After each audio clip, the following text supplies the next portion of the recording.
Hello everyone, welcome in Educare Hub. Today we will discuss reference to Schelminthes or Nematoda. आज हम लोग Schelminthes या Nematoda के बारे में पढ़ेंगे।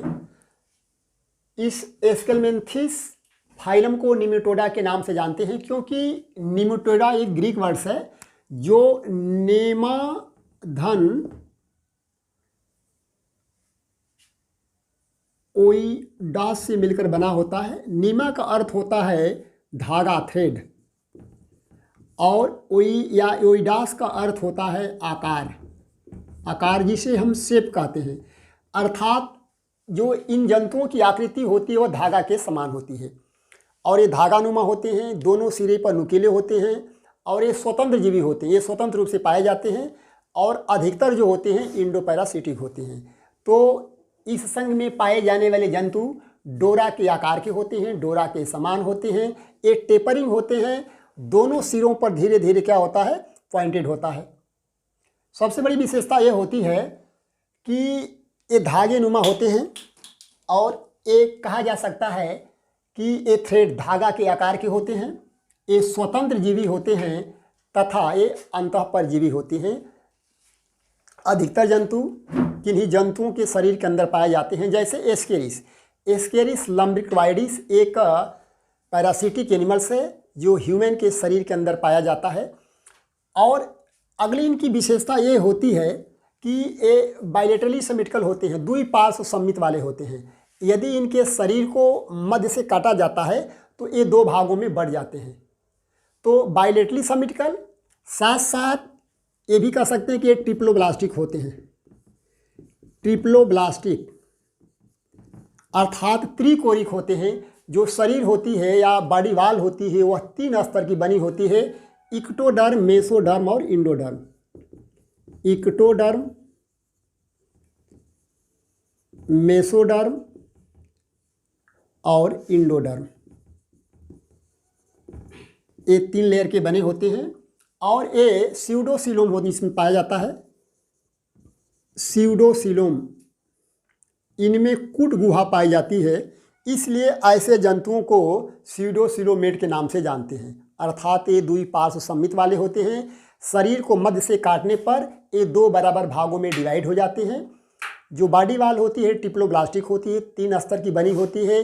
वाय जो होती है एक्टोडर्म, जो मध्य होती है मेसोडर्म, और जो अंदर होता है वह इंडोडर्म के नाम से जानते हैं। और इनमें क्या होता है, एक कूट गुहा होती है, एक आभासी गुहा होती है, इसलिए ऐसे जंतुओं को हम कह सकते हैं कि ये क्या है, स्यूडोसिलोमेट होते हैं। अगली विशेषता इनमें यह होती है कि बॉडी वाल के ऊपर एक क्यूटिकल की आवरण होती है। क्यूटिकल की एक परत होती है, क्यूटिकल की एक परत होती है। कहा जाता है कि जो मानव की जो इंटेस्टाइन होती है, स्टमक होता है, वह आंत को पचा लेती है, मांस को आंत पचा लेती है, लेकिन एस्केरिस को क्यों नहीं पचा पाती है? कारण यह होता है कि जो मीट होता है वह प्रोटीन होता है और प्रोटीन डाइजेस्टिव एंजाइम जो होती है वह स्टमक और इंटेस्टाइन में पाई जाती है। लेकिन जो क्यूटिकल का आवरण होता है, क्यूटिकल को पचाने के लिए ह्यूमन में कोई ऐसी एंजाइम नहीं है जिसके कारण क्या होता है, एस्केरिस को डाइजेस्ट किया जा सके।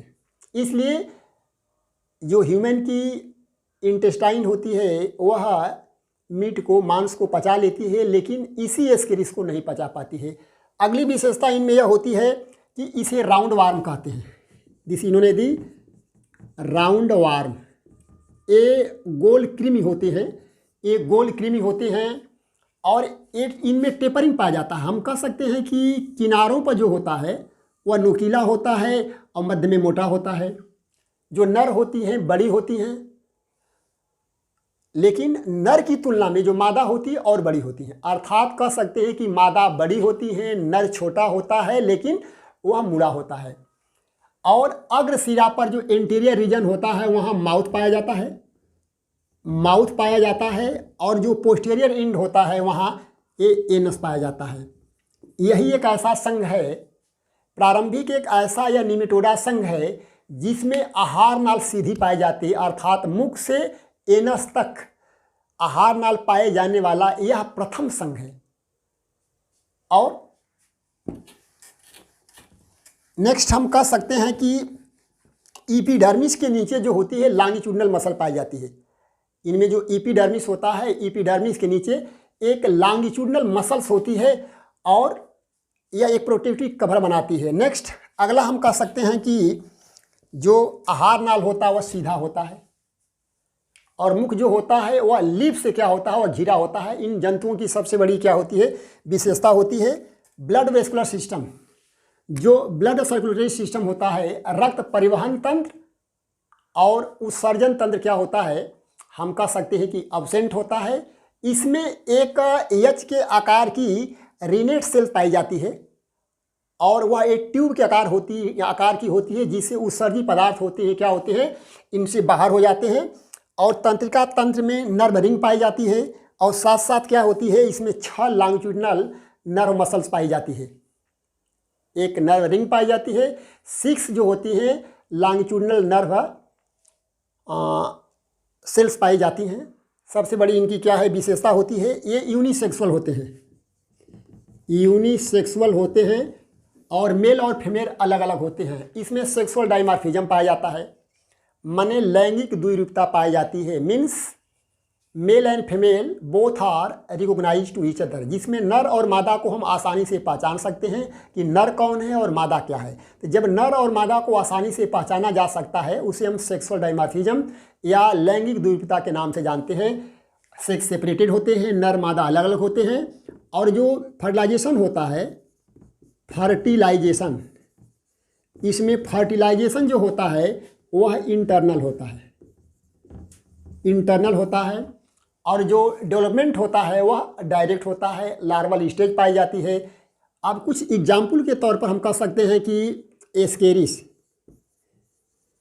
एस्केरिस लम्ब्रिक्वाइडिस, यह अंतःपरजीवी होता है मानव के शरीर में, ये आंत में पाया जाता है। दूसरा जो होता है ऊचेरिया, ऊचेरिया होता है जिसके द्वारा क्या होता है पिलपांव हो जाता है, हाथी पैर अर्थात हाथी पांव हो जाता है। और तीसरा होता है एनसाइक्लोस्टोमेटा, एनसाइक्लोस्टोमेटा, इस संघ के प्रमुख क्या होते हैं, एनिमल्स होते हैं। इस प्रकार हम लोगों ने देखा कि निमेटोडा संघ में पाए जाने वाले जितने प्राणी होती हैं वह टेपरिंग होती हैं, दोनों किनारों पर नुकीला होता है। जो नर होता है छोटा होता है, मादा बड़ी होती है, नर झुका होता है। अग्र सिरे पर जो होता है माउथ होता है और पोस्टीरियर रीजन पर क्या हो, एनस पाया जाता है। धन्यवाद।